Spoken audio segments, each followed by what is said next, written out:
staying with us, and a special welcome to you on Hot 102 and on the internet at cdmtv.com.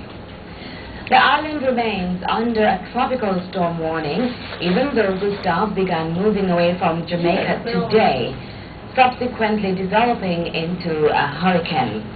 Now the Meteorological Service has maintained the tropical storm warning, which means tropical storm conditions are expected to continue affecting the country, including possible sustained winds of 63 to 117 kilometers per hour.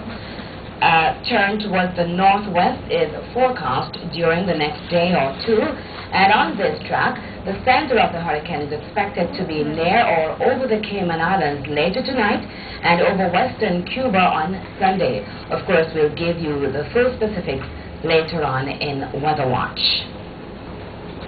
A number of persons are marooned tonight in St. Andrew following mudslides in several rural parts of the parish. The source of most of the problem is familiar to residents. Andrew Cannon was our reporter in parts of St. Andrew today. As Gustav made his deadly slouch across Jamaica, the system seemed to have lingered in rural St. Andrew for a while, wreaking havoc in its wake. The tale of woe ran along this predictable and somewhat inevitable course, the Hope River. All the persons in the low-lying and flood-prone areas in the community, such as Dreadites in the Augustown vicinity, were at risk of being swept away by the tide. Another section of an Augustown community was not spared. We're here in a section of Augustown at the back section of Judgment Yard, and it's getting ready for another pelting shower of rain. Now, the Hope River down there has taken its course. It has washed away several houses. Clearly, Tropical Storm Gustav showed no mercy at the back section of Judgment Yard, and right now, a number of persons are homeless. We get a chance to come out, we go looking for things them alright. When we go, at the structure alone, we see nothing at all, not even clothes that them alone may have on. Everything gone, everything. Uniform, book, everything by, everything gone. Further up in Tavern, the script was not much different from what was written when Hurricane Dean struck last year. Not for the first time, a section of the bridge in Tavern has once again been eroded. On this occasion as well, some houses have been washed away. And now as the rain continues to pour, it's clear that what's needed here is a structure that will withstand the heavy pressure of the Hope River. Now, in addition to two major communities, Kintyre and Tavern, being cut off from each other, households are miserable, as on this occasion, the river's course widened considerably, swallowing a number of houses along the bank. This woman recalled the nightmare which unfolded when her house was at Mother Nature's mercy. I heard the ceiling crack. And when I heard the ceiling crack and I looked up there, I saw part of the ceiling fell down. And I said to my spouse, Nigel, what is that? Look out. And by the time I said, look out, I saw the big split at the side of the house. And the hole, by the time I said, run, is the hole of the house that collapsed over in the river. And I was just here looking at the river. Given predictable flooding, I asked a resident, why don't persons evacuate?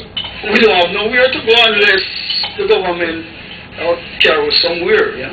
But at first we really experience this. This is now the only bridge between residents of Kintyre and Tavern. It's only a walking bridge though. Motorists will be on the brake for a while. Nothing compared though to what took place in a section of Gordon Town known as Mudtown. Walkways were eroded, sections of houses caved in. This woman says her back-to-school plan for her 4 children has been thwarted. Well, no, I didn't buy the book set, but shoes and khaki get damaged. Now, as workmen tried to clear debris which blocked sections of Gordon Town Road, many conceded that they miscalculated the impact of what they saw as this mere tropical storm. Now, though, they are counting the cost. Andrew Cannon, CDM News. So will the government now pay serious attention to areas deemed no-build zones? Well, even as the nation remains under a tropical storm watch, Prime Minister Bruce Golding has given an indication of a tough stance to this worrying situation. Here's Doris Smith with the details. The government has begun to get tough on individuals who construct homes in areas deemed no-build zones. While being sympathetic to residents in the Hope Tavern community who may still be in what the Prime Minister Bruce Golding describes as a dangerous predicament and who be advised to abandon their homes, Mr. Golding laments that the government will have to deal with that situation. But how? First of all, we've got to cut the rent. Not allowing one more block to be laid along that riverbank. And we must define that area, and we must put people there to enforce it. The Prime Minister laments that the people continue to build houses where they should never have been built, and the vast majority are permanent structures. But the truth of the matter is that some of us are too careless, and some of us politicians are too irresponsible. In the case of Hope Tavern, for example, I'm advised that it was declared from many, many years ago, more than 40 years ago, as a no-build zone. And a politician of great note thought it appropriate to go and allocate the land to the people. As a result of which the people went there and built their houses. And it's something that should never have been done. We're paying the price for that now. So the government will now provide assistance to those who lost their homes after a thorough investigation is done. This assistance will, however, be in the form of relocation. We're going to have to do a review of what is there now to determine where persons will have to be relocated.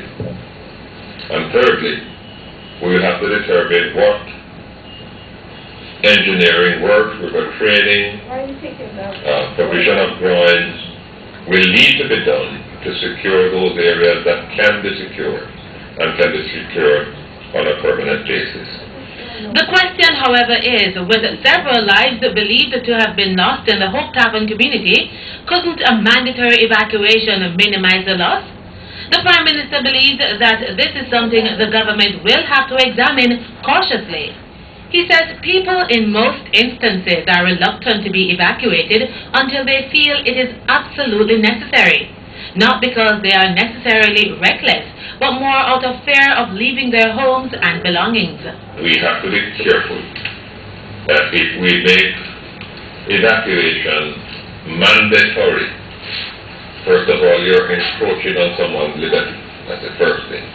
But secondly, if you're going to do that in those circumstances, you'll have to consider what obligation do you assume for the security of their houses and whatever is in the houses. Dara Smith, CBN News.